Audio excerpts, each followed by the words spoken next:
Jésus-Christ a payé ma rançon. Il n'y a plus de condamnation, plus de condamnation. Je suis libéré, racheté en son nom. Vous êtes prêts pour la nourriture spirituelle ? Avant les saveurs qui nous font saliver, il y a un autre menu, un autre repas qui est important. Celui de la parole de Dieu. Et on veut ensemble se laisser à nouveau émerveiller par ce Christ crucifié, par la puissance de Dieu, la sagesse de Dieu, dans ces 4 privilèges de cette série de messages. Et nous allons commencer avec un des privilèges ce matin. Quelqu'un pourrait vous dire, vos erreurs vous suivront toute la vie. C'est ce que le monde enseigne. Nous sommes censés vivre à une époque de relativisme moral, mais il suffit de passer un peu de temps sur Internet pour se rendre compte que très peu de personnes en font preuve. C'est un espace impitoyable, un lieu de culpabilisation, d'humiliation, de haine collective, notamment sur Twitter. Et si quelqu'un a dérapé sur les réseaux sociaux, s'il a publié quelque chose de mal à l'âge de 16 ans, par exemple, eh bien cela restera à jamais dans les archives numériques. Et un jour, peut-être même un employeur le retrouvera. Et ces nouvelles connaissances consulteront son profil et ils le verront et il n'échappera jamais à son passé. Ces erreurs le suivront toute la vie, impossible pour lui de revenir en arrière. Or, qui n'a jamais commis de faute ? Les réseaux sociaux ne font qu'amplifier un problème qui existe depuis la nuit des temps. Nous avons tous fait des erreurs. Nous avons tous dit oui ou fait ce qu'il ne fallait pas à un moment donné. Nous sommes tous des pécheurs. Imaginez que quelqu'un installe un grand écran, puis invite tous vos amis et vos voisins à regarder toute votre vie. Oui, tout ce que vous avez vu, tout ce que vous avez dit et même pensé. Il y en a une qui est comme moi. Si vous êtes comme moi, vous seriez effondrés. Vous feriez tout pour les empêcher de voir ce film. C'est chaud. Même si vous aviez accompli de nombreuses choses qu'ils pourraient juger formidables, nul n'aurait envie que l'intégralité de son passé soit étalée aux yeux de tous, n'est-ce pas ? Et nous, les chrétiens, nous savons une chose que le monde ignore. Les feuilles tombent. C'est que nous pouvons repartir à zéro. Nous faisons partie du peuple de Dieu, un peuple libéré du péché, et notre passé ne définit pas notre identité, ne définit plus notre identité. C'est pour ça que nous allons voir et étudier ensemble le premier privilège de la croix, libéré. Dites-le avec moi, libéré. Non, dites-le mieux avec moi quand même. Libéré. Ah, c'est mieux, là, j'entends quand même quelques membres du peuple qui sont libérés. Maintenant, de quelle liberté parle-t-on ? De quoi sommes-nous libérés ? De quelle manière et dans quel but ? Et pour répondre à ces questions, je vous propose d'étudier ensemble Exode 12. Vous avez pris votre Bible ce matin, vous avez bien fait, vous avez eu raison. Et je vous invite à l'ouvrir dans le 2e livre de la Bible qui s'appelle Exode et au chapitre 12. Nous allons étudier ensemble dans Exode 12 qui nous donne des instructions sur les origines de la Pâque, la première Pâque de l'histoire. Vous êtes prêts ? Vous avez votre Bible ouverte à Exode 12. Certains pourront aussi lire les textes à l'écran. Mais je vous invite vraiment à prendre votre Bible et laisser ouvert à Exode 12. L'Exode est l'événement le plus important de toute l'histoire du peuple hébreu. Il en est le tournant, un nouveau départ.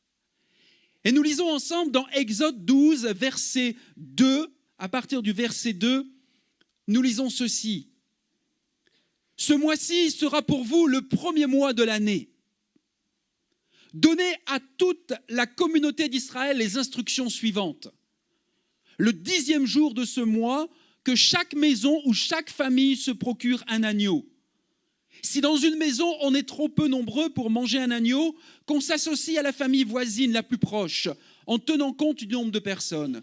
Et l'on choisira l'agneau en fonction de ce que chacun peut manger. » Les Hébreux formaient un peuple d'esclaves.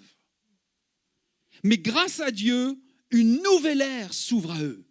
C'est pourquoi il est dit, ce mois-ci sera pour vous le premier mois de l'année. Un nouveau départ. Ils allaient entrer dans une nouvelle période. La Pâque, écoutez bien et comprenez bien ceci. La Pâque marque à la fois la fin de la vie qu'ils connaissaient en Égypte et un nouveau départ. La Pâque, retenez ce principe, ce point très important, la Pâque marque la fin d'une chose et le début d'une nouvelle chose. Et là, ils allaient connaître un nouveau départ en tant que nation d'Israël. C'est en Exode également que le mot communauté apparaît pour la première fois dans la Bible. Ceux que l'on appelait les Hébreux ou les fils d'Israël sont désormais qualifiés de communauté, d'assemblée. Waouh, c'est remarquable. Ce ne sont plus des esclaves, mais un peuple, une nation. Ils peuvent partager un agneau avec d'autres familles parce qu'ils sont unis en un seul corps. Ils deviennent une nouvelle nation, avec une nouvelle identité, un nouveau nom, un nouvel avenir. Ils peuvent recommencer à zéro, ils sont libres. En cette soirée de Pâques, les instructions de Dieu à son peuple révèlent qu'il n'existe qu'un seul moyen d'être libre. Écoutez bien, si la Pâque marque la fin d'une chose et un nouveau départ, il n'y a qu'un seul moyen d'être libre, la foi. F-O-I, la foi. Et nous lisons toujours dans Exode 12, et nous allons un tout petit peu plus loin, à partir du verset 6. Ce jour-là, tout l'ensemble de la communauté d'Israël, première fois que nous voyons le mot communauté, la communauté d'Israël immolera, c'est-à-dire tuera en sacrifice, ses agneaux à la nuit tombante. On prendra de son sang et l'on en badigeonnera les deux montants et le linteau de la porte des maisons où il sera mangé. On en retirera la viande et on la mangera cette nuit-là avec des pains sans levain et des herbes amères. Vous le mangerez à la hâte, prêt à partir, la ceinture nouée au rein, les sandales aux pieds et le bâton à la main. Ce sera la Pâque que l'on célébrera en l'honneur de l'Éternel. Réfléchissons à la foi qu'il leur a fallu. Non seulement pour quitter l'Égypte, mais pour la quitter précipitamment. C'est indiqué, nous l'avons lu dans le texte, vous la mangerez à la hâte, prêt à partir. Cela faisait 430 ans, imaginez avec moi, 430 années où ils étaient esclaves. Et soudain, voilà qu'ils doivent se presser sans hésitation, par la foi, ils ont compris que le moment était venu. Maintenant, la suite des événements révèle la difficulté de ce pas de foi pour les Israélites. Dans le reste du livre de l'Exode, nous lisons qu'ils se plaignent souvent. Dans le livre de l'Exode, nous lisons que le peuple d'Israël, ce peuple qui a été libéré, se plaint souvent. Et ce matin, si vous avez été attentifs, nous avons entendu un don qui nous parlait à nous, peuple de Dieu. Est-ce que nous sommes dans la plainte ou est-ce que nous sommes dans la reconnaissance? Je vous laisse réfléchir. Quelques semaines après la Pâque, nous voyons que les Israélites regrettent déjà ce à quoi ils ont dû renoncer. Nous lisons dans le livre des Nombres, par exemple, chapitre 11, verset 5, où il est dit « Nous regrettons le poisson qu'on mangeait pour rien en Égypte, les concombres !» Et je t'avoue, là, dire que les concombres te manquent, c'est particulier, hein. Les melons, les poireaux, les oignons et l'ail, c'est écrit tout ça dans Nombre 11, 5. Bon, moi, le poisson, c'est vrai, j'aurais aussi dit... voilà, les concombres, peut-être pas. Tout ce qu'ils connaissaient, c'était l'esclavage. Ils avaient développé une mentalité d'esclave. Ce n'était pas une vie agréable, mais c'était la leur. Ils avaient un rythme de vie, une routine. Vous voyez, ils savaient ce que la journée, le lendemain et même les mois suivants leur réservaient. On leur donnait à manger, on leur fixait des objectifs, pour faire des briques. Vous avez un job, toute la journée, faites des briques. Et on leur disait quoi faire. C'est pourquoi, voyez-vous, dans le désert, ils aspiraient à reprendre leur ancienne vie en Égypte. Ils préféraient retourner à la servitude qu'ils connaissaient plutôt que de faire confiance au Dieu qu'ils ne voyaient pas. Ils regrettaient d'avoir accepté que Dieu les rachète. Voyez-vous, au début de leur périple, dans le désert, nous lisons qu'ils ont obéi à tout ce que Dieu avait dit à Moïse et à Aaron de faire. Ils sont sortis d'Égypte par la foi et ils ont trouvé la liberté. Mais peu de temps après, ils se plaignaient, ils regrettaient déjà d'être sortis de leur ancienne vie. Et cela, je vais le dire peut-être pour une ou deux personnes ce matin, cela ressemble parfois à ce qui arrive à certains chrétiens. Tu as bien commencé dans la foi. Au début de ta vie chrétienne, tu as obéi aux principes de la parole de Dieu. Tu étais libre de ton ancienne vie. Puis tu as commencé à rencontrer des difficultés. Tu as fait face à tes déserts. Mais tu n'as pas compris que Dieu permettait des épreuves dans ta vie pour te guérir profondément, pour te rendre plus dépendant de lui, pour te permettre de lui faire davantage confiance. Et tu as lâché sa main progressivement, jusqu'à même préférer retourner à ton ancienne vie de servitude. C'est une parole pour quelqu'un ce matin. Mais imaginez un instant avec moi cette première journée.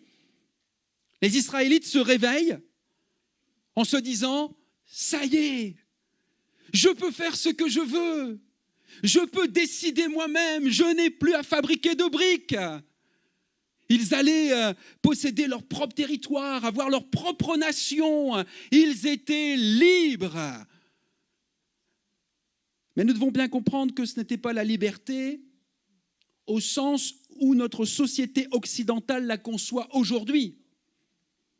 Et qui nous dit, tu es tout à fait libre de choisir. C'est toi qui décides qui tu veux être. Vous n'entendez pas ça en ce moment ? Tu peux décider qui tu peux être. Ne laisse personne d'autre te dire ce que tu dois être, ce que tu dois faire ou ce que tu dois penser. Sur ta liberté sexuelle, par exemple, pour prendre cet exemple-là, ou sur ta façon de vivre. La Bible conçoit la liberté autrement. La vraie liberté, ce n'est pas de pouvoir être qui nous voulons être. La vraie liberté, c'est celle de pouvoir être qui nous devons être. Autrement dit, notre liberté nous est donnée dans un but précis. Libérés de l'esclavage des Égyptiens, le but de la liberté des Israélites était d'entrer au service de Dieu, d'adorer Dieu. Dans le désert, ils allaient recevoir la loi de Moïse, un peu plus tard, qui leur apprendrait à servir Dieu et à lui rendre un culte. Et voyez-vous, on ne sert pas Dieu comme on sert les dieux de ce monde, ou dans notre exemple, les dieux égyptiens. Dieu n'impose à personne de le servir pour être secouru ou protégé. Quand les Hébreux ont imploré Dieu d'intervenir en leur faveur, Dieu n'est pas venu leur dire « Bon, vous les esclaves, là, je peux peut-être vous secourir. Je vais vous donner 10 commandements, puis je reviendrai dans 1 an pour faire le point. Montrez-moi d'abord comment vous allez vous comporter. » Est-ce que vous lisez ça dans la Bible? Allô, est-ce que vous lisez ça dans votre Bible? Non, ce n'est pas comme cela que le salut fonctionne. Dieu sauve gratuitement. Il donne la loi après le salut. Dieu les a acceptés comme son peuple avant qu'ils aient fait quoi que ce soit pour le mériter. Il les a sauvés dans sa grâce, puis il leur a donné la loi. Aujourd'hui, nous avons la Bible, ce qui correspondait à la loi à l'époque.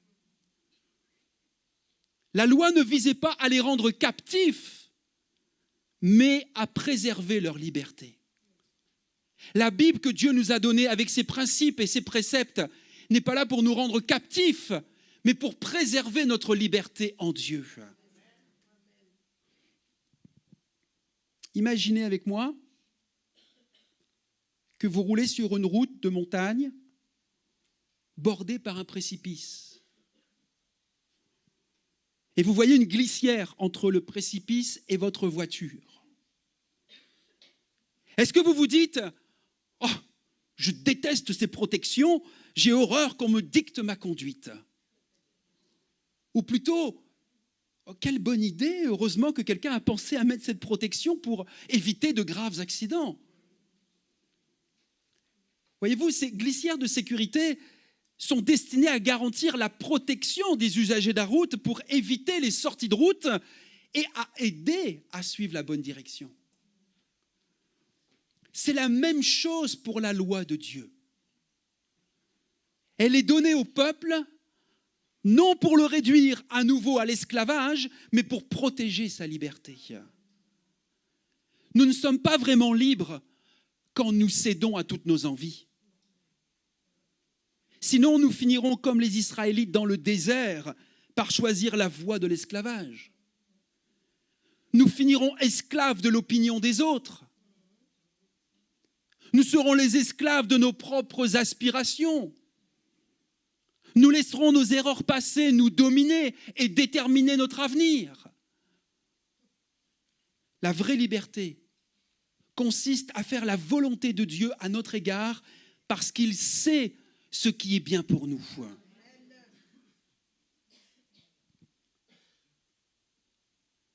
Comme je l'ai lu cette semaine par un de mes amis pasteurs qui m'envoie toutes les semaines ou tous les 15 jours une pensée, et ça tombait sur la liberté, donc je me suis permis de reprendre sa citation où il dit « La liberté n'est pas la permission de faire tout ce que l'on veut, mais la capacité de devenir ce que Dieu a rêvé que nous soyons. » Je répète, la liberté n'est pas la permission de faire tout ce que l'on veut, mais la capacité de devenir ce que Dieu a rêvé que nous soyons. Cette liberté a le pouvoir de changer la trajectoire d'une vie et de nous faire comprendre qu'il n'y a pas de vraie liberté sans responsabilité. Il est bon d'être libre d'adorer Dieu à cause de sa personne, comme nous l'avons fait ce matin. Dieu dit dans Exode 12, 12, on va un tout petit peu plus loin dans notre texte d'Exode 12, au verset 12, il a dit « Et j'exercerai ainsi mes jugements contre tous les dieux de l'Égypte, je suis l'Éternel. » Yahvé, en hébreu, je suis qui je suis, n'est pas n'importe quel Dieu, c'est pas notre pote. Dieu est l'Éternel. Il est ce qu'il est.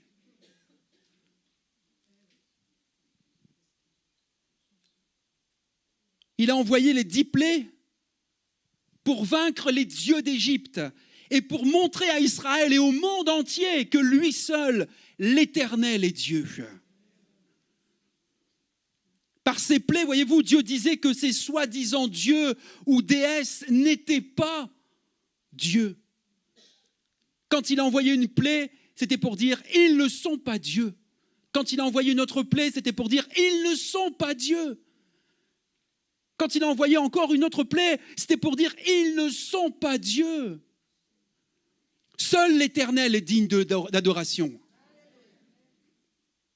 Seuls ceux qui le suivent connaissent la vraie liberté. Ils connaissent le rachat des péchés, le salut, celui pour lequel Jésus mourra des siècles plus tard, afin de nous offrir la vraie liberté. Voyez-vous, le sacrifice de Pâques a opéré ce que Dieu avait promis.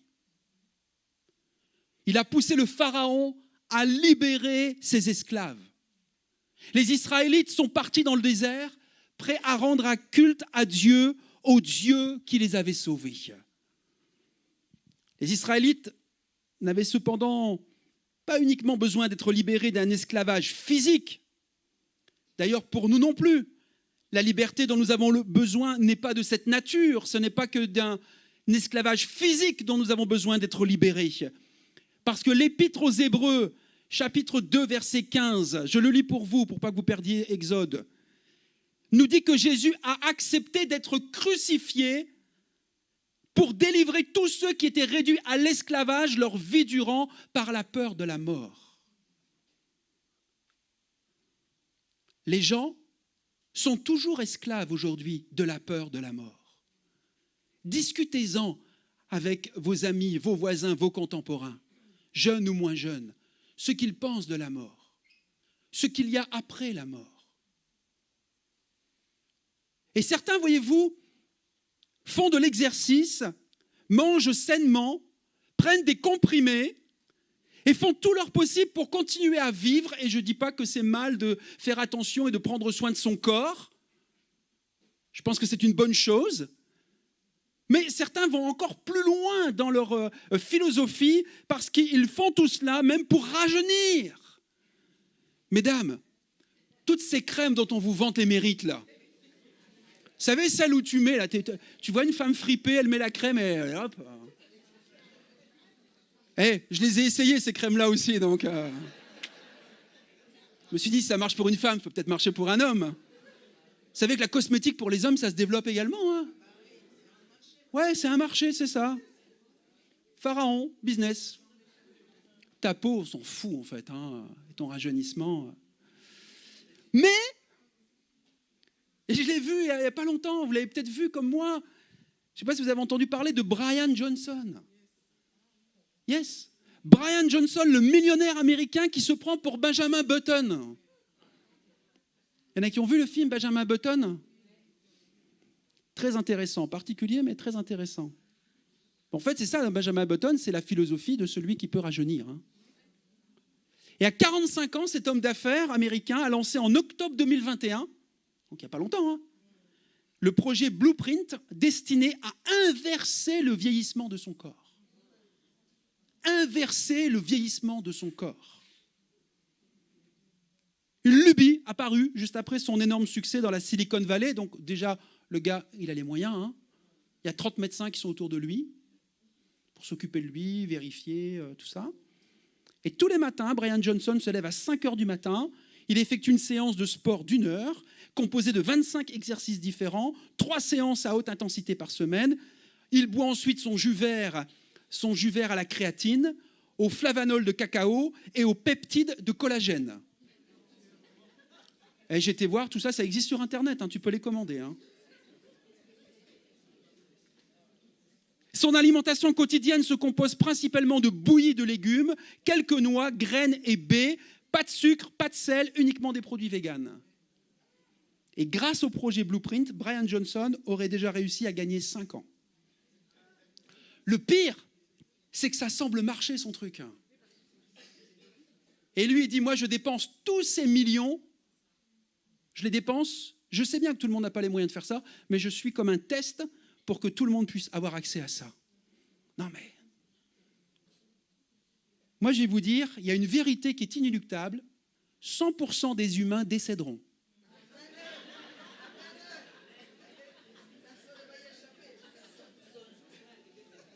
Chacun d'entre nous. Oh, pasteur, c'est pas une bonne nouvelle, ça, ce matin. C'est la réalité.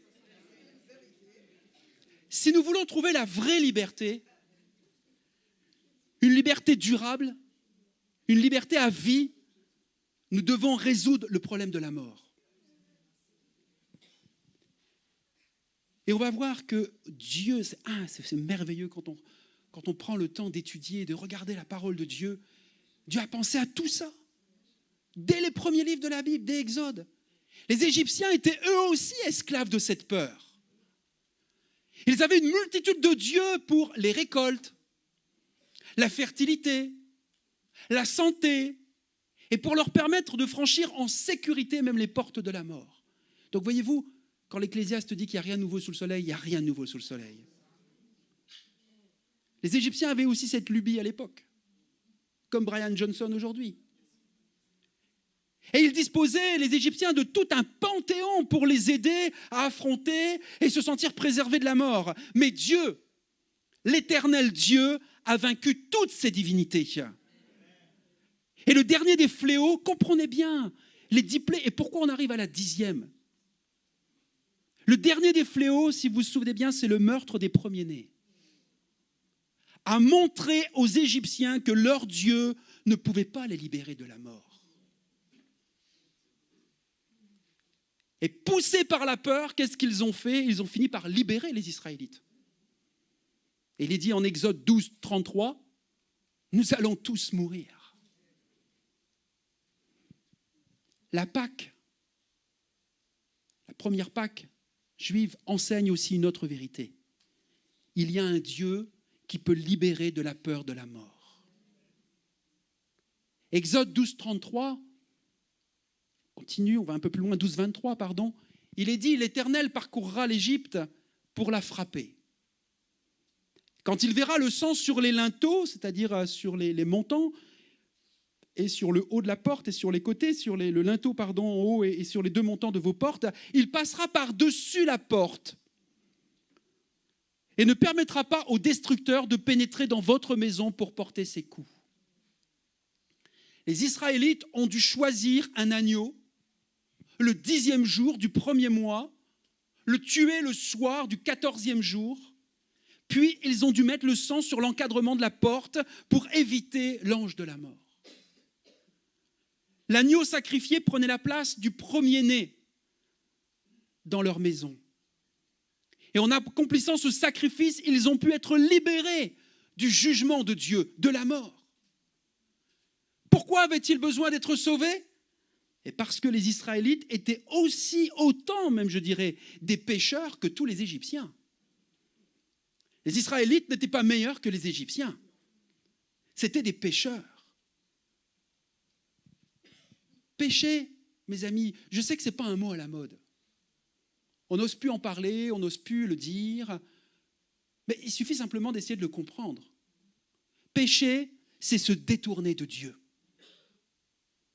C'est refuser d'adorer le Créateur et de vivre selon sa volonté indiquée dans ce livre qu'est la Bible. C'est préférer être esclave d'autre chose, dit autrement. C'est enlever les glissières de sécurité au bord du précipice. Attitude, reconnaissons-le, qui mène à la mort. Chaque personne est coupable de péché et esclave de la mort. C'est pourquoi les Israélites ont dû faire le sacrifice de la Pâque. Et dès le début de l'histoire de leur nation, Dieu leur a inculqué, à eux qui formaient son peuple, cette vérité importante: un agneau devait mourir si vous voulez vivre. Un agneau devait mourir si vous voulez vivre. Maintenant, une fois qu'on a partagé cela, ça va être beaucoup plus facile pour toi et moi de comprendre le parallèle entre ce premier agneau de la Pâque juive et la croix du Calvaire, qui va arriver quelques milliers d'années plus tard. Parce que Paul, l'apôtre Paul, dira aux Corinthiens, aux chrétiens de l'église de Corinthe, Christ, notre agneau pascal. Et là, maintenant, vous faites le rapprochement, vous faites la connexion. Paul, quelques milliers d'années plus tard, est en train de parler de Christ, de Jésus-Christ, du Fils de Dieu, comme l'agneau pascal. Les mêmes réalités se retrouvent dans la croix et dans le tombeau vide. Pour que la mort les épargne, les Israélites devaient avoir confiance dans le sang d'un agneau qu'ils ont badigeonné sur les montants de leurs portes. Nous aussi, pour que la mort nous épargne, nous devons avoir confiance dans le sang de l'agneau qui a été versé sur le bois de la croix. Tu n'as pas besoin de le badigeonner ce soir sur les linteaux de ta porte. On va comprendre que certains rituels, nous n'avons plus besoin de les faire. Jésus les a faits, les a accomplis pour nous. Les Israélites ont mis leur foi en l'agneau et se sont préparés avec assurance à une nouvelle vie. Nous, les disciples de Jésus-Christ, nous mettons notre foi en Christ, notre agneau pascal, et nous nous préparons avec assurance à la vie éternelle. Donc, ce qui est fondamental pour les chrétiens, c'est de savoir si nous avons mis, oui ou non, notre foi dans le sacrifice de l'agneau de Dieu. Et est-ce que nous avons été libérés par Christ? Ça, c'est ce qu'on appelle l'identité fondamentale. Est-ce que, oui ou non, j'ai mis ma foi dans le sacrifice de l'agneau de Dieu? Oui, nous sommes nés pécheurs, nous sommes nés dans l'esclavage, mais la bonne nouvelle de l'Évangile, c'est que nous pouvons naître de nouveau. Naître autrement. Nous pouvons bénéficier d'un nouveau départ, d'une nouvelle liberté, d'un nouveau pardon. Et comme nous l'avons vu, les Israélites n'avaient pas seulement été esclaves des Égyptiens, mais ils étaient aussi esclaves du péché. Et suite à ce sacrifice de la première Pâque, ils ont dû continuer à accomplir des sacrifices d'animaux parce qu'ils ne parvenaient pas à servir Dieu et à vivre comme ils le devaient. C'est pour ça qu'il y a eu tout ce rite sacrificiel ou ces sacrifices rituels. Et tout au long de l'histoire d'Israël, siècle après siècle, année après année, ils voyaient un autre de leur agneau. Et sachez que aujourd'hui, certains juifs vont encore sacrifier des agneaux. Certains juifs, même radicaux aujourd'hui, vont sacrifier un agneau et même ils demandent l'autorisation, mais ils ne l'ont pas par rapport au gouvernement israélite, pour aller l'immoler devant le mur des lamentations.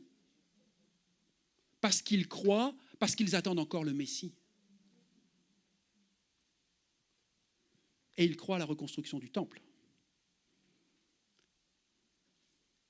Donc vous voyez, tout au long de l'histoire d'Israël, ils voyaient un autre de leur agneau conduit à l'abattoir pour leur rappeler qu'ils étaient des pécheurs qui avaient besoin d'un sauveur. Puis un jour, et c'est là où c'est quand même extraordinaire de regarder, de voir tout ce qui préfigurait des milliers d'années avant, tout ce que Dieu avait prévu avec son peuple d'Israël et qu'il a mis en lumière avec son Fils. Un jour, un prophète du nom de Jean-Baptiste a vu Jésus. Est-ce que vous vous souvenez ce qu'il lui a dit en le pointant du doigt? Dites-le avec moi. Voici l'agneau de Dieu. Première parole du prophète Jean-Baptiste. Il n'y avait plus de prophète pendant 400 ans. On n'avait plus entendu la voix des prophètes. Il y en a un qui s'est levé dans le désert, un gars un peu bizarre qui mangeait des insectes, avec une tenue particulière. Et il dit, voici l'agneau de Dieu qui ôte le péché du monde. Waouh, quelle déclaration. Ce que Jean-Baptiste voulait dire, comprenez bien, comprenons bien. Ce que Jean-Baptiste voulait dire, c'est que cet homme, Jésus, allait mettre un terme à tous ces sacrifices rituels juifs. La crucifixion de Jésus n'a pas seulement payé une dette unique, elle les a toutes payées. Elle nous a donc racheté définitivement du péché. Jésus, c'est l'accomplissement de tout ce que le récit de l'Exode annonçait. Et en lui, nous prenons un nouveau départ. En lui, nous avons une nouvelle liberté qui nous est offerte. Et le plus important, c'est que tout cela, nous le possédons définitivement.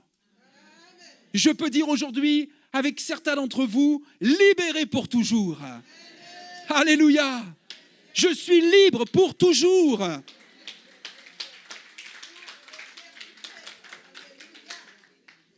Voyez-vous, Dieu n'observe pas notre conduite dans le but de nous dire « Ah, voilà, vous êtes arrivés en retard, vous, aujourd'hui. » Non, mais allez-y, tranquille. Ils m'ont pas vu. Non, et voilà, Laurent, tu as encore fauté aujourd'hui dans ta manière de penser, dans ta manière de te comporter, de t'exprimer. Tu vas devoir vraiment m'obéir maintenant pendant au moins une bonne semaine si tu veux rester mon fils ou ma fille. Est-ce que certains n'entendent pas ce type de voix parfois? Si tu entends ce type de voix, chasse-la au nom de Jésus. Ce n'est pas la voix du Saint-Esprit qui te dit ça. Non, parce que nous sommes libérés de l'esclavage du péché, tout comme les Israélites ont été libérés de l'esclavage physique. Nous avons été rachetés au prix du sang de Christ. Et maintenant, nous lui appartenons. Et ça, c'est le grand paradoxe du christianisme. Et je vais terminer avec ça. Si nos frères et nos sœurs vont se préparer, ce n'est pas l'automne, mais les feuilles tombent. C'est le printemps, je ne comprends pas le phénomène naturel. Peut-être le réchauffement climatique. Nos frères et sœurs qui sont prévus pour le service de la Sainte Seine vont pouvoir s'approcher. Et puis l'équipe de louanges avec Céline également. Parce que je suis à la conclusion du message. Le grand paradoxe du christianisme, c'est deux notions que nous devons arriver à concilier. Écoutez-moi bien pour la fin de ce message.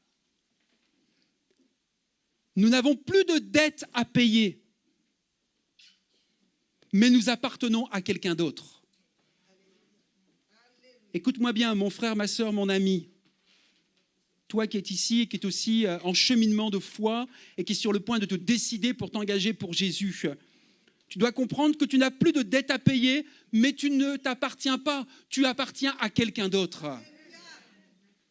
Nous avons été rachetés, ce qui signifie que nous devons nous dire « Je ne dois rien, mais je ne m'appartiens pas. » Nous sommes libres tout en étant serviteurs de Dieu. Souviens-toi, le peuple d'Israël a été libéré de son esclavage pour adorer Dieu, servir Dieu, pas pour faire ce qu'il voulait faire. Mais le monde, la société qui nous entoure, la philosophie, les courants de pensée qui nous entourent sont incapables de concilier ces deux notions. Et pour ce monde, nous n'avons que deux options, eux ils disent. Soit vous devez mériter votre rédemption, votre salut, faire des efforts, vous tirer vous-même d'affaire. Vous devez prouver à Dieu que vous êtes digne qu'il vous rachète. Ça, c'est ce que certaines religions vous font croire. Et c'est ce que le monde aussi nous fait croire, et notre nature humaine nous fait croire. Il faut essayer de plaire à Dieu, faire tous nos efforts pour essayer de plaire à Dieu. Et reconnais-le, peut-être même au début dans ta marche chrétienne, tu marchais encore un petit peu comme ça. Et la deuxième option que nous trouvons dans le monde, c'est soit vous êtes libre de faire tout ce que vous voulez parce que Dieu s'en moque. Parce qu'il ressemble à un gentil Père Noël qui nous regarderait d'en haut et distribuerait des cadeaux. Ce qu'on appelle aussi parfois un peu la grâce permissive. Tout est permis. Dieu, de toute façon, est amour, donc il permet tout. Tu peux faire tout ce que bon te semble. Vous voyez, c'est les deux options que le monde nous propose. Soit tu fais tous tes efforts pour plaire à Dieu, soit tu fais tout ce qui te plaît. Et de toute façon, Dieu est tellement bon, il t'acceptera. Ces deux conceptions sont fausses. Parce que voici l'un des versets bibliques les plus à contre-courant de notre culture, que l'apôtre Paul va nous dire dans 1 Corinthiens chapitre 6, versets 19 et 20. Ne le savez-vous pas? Votre corps est le temple du Saint-Esprit, qui est en vous et que vous avez reçu de Dieu. Vous ne vous appartenez pas à vous-même, car vous avez été rachetés à un grand prix. Rendez donc gloire à Dieu dans votre corps et dans votre esprit qui appartiennent à Dieu. Votre corps, Brian Johnson, ton corps n'est pas à toi. Tu peux faire des tests comme bon te semble, mais essayer de l'imposer à toute l'humanité. Tu es en train de défier Dieu. Tu es en train de servir un Dieu égyptien. Notre corps ne nous appartient pas, ne nous appartient plus. Notre vie ne nous appartient pas. C'est la sienne. Sur la croix, nous avons été rachetés de l'esclavage. Nous avons été libérés pour servir Dieu, pour adorer Dieu. C'est la seule liberté qui vaille la peine d'être vécue, mes amis. C'est la seule liberté qui vaille la peine d'être vécue. Alléluia.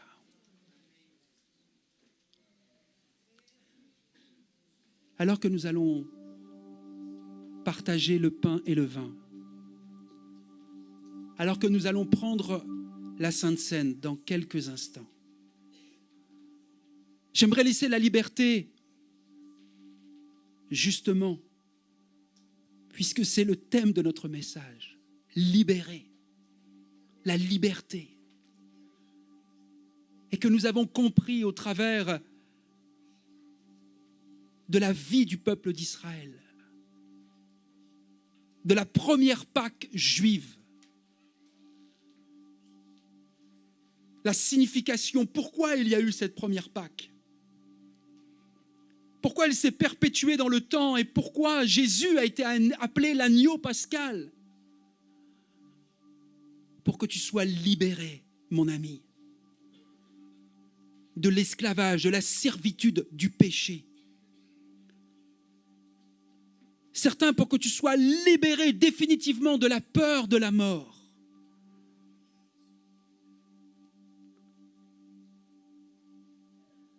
À ceux et celles qui voudraient goûter à cette liberté ce matin, avant même de prendre le pain et le vin, avant de communier ensemble,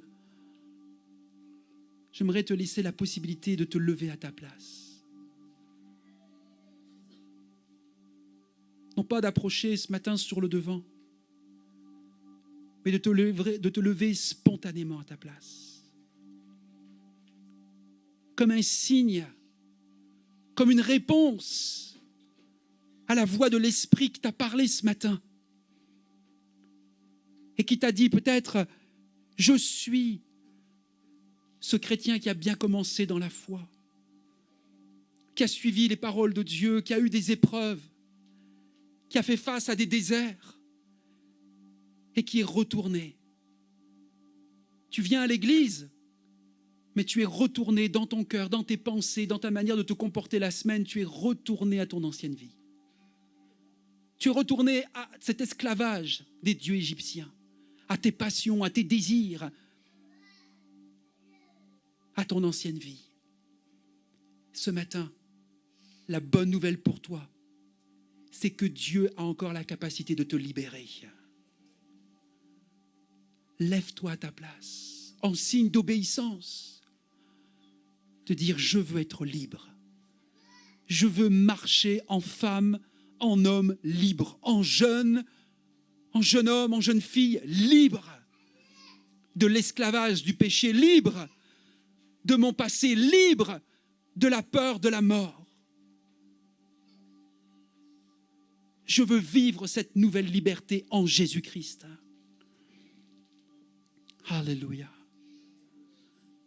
Quelques-uns sont debout ce matin et répondent à l'appel solennellement, sérieusement. Et je crois que ce moment est sérieux, il est solennel.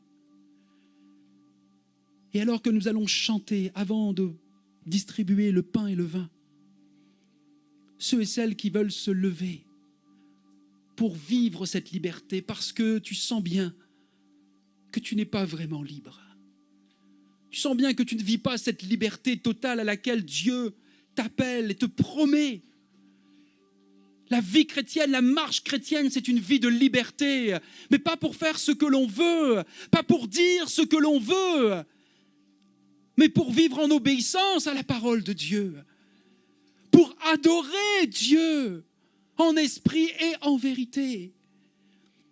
Et pour ceux et celles qui sentent que peut-être ils se sont un peu égarés, ils n'ont pas fait attention, ils n'ont pas suivi la glissière de sécurité qui est la parole de Dieu. Ce matin, la bonne nouvelle, c'est que Dieu t'offre aussi un nouveau pardon. Jésus n'a pas donné sa vie d'une manière superficielle. Jésus a donné sa vie, a accompli tout ce que l'Ancien Testament annonçait, préfigurait. Il a donné sa vie, il a donné son sang, parce qu'il savait que le 9 avril 2023, tu en aurais besoin pour être un homme et une femme libres, pour vivre une nouvelle liberté en Jésus-Christ, pour vivre un nouveau départ dans ta vie. Alors ne résiste pas à l'appel. Obéis, réponds à l'appel de Dieu. Et tu vas vivre une nouvelle vie, une nouvelle liberté, une nouvelle identité, un nouveau départ, un nouveau pardon ce matin. Chantons avec l'équipe de louanges et tous ceux et celles qui veulent se lever à leur place. Vous pouvez le faire librement. Délivré, oui, je suis délivré de tous mes ennemis. Jésus m'a libéré. Il n'y a plus de condamnation, plus de condamnation. Jésus-Christ a payé ma rançon. Il n'y a plus de condamnation,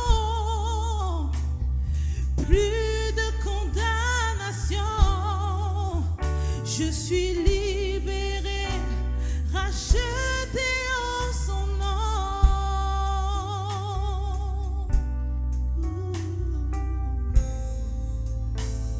Je suis justifié, justifié, oui, je suis justifié. Ma culpabilité, Jésus l'a enlevé. Sanctifié, sanctifié, oui, je suis sanctifié par le sang de l'agneau qui m'a régénéré.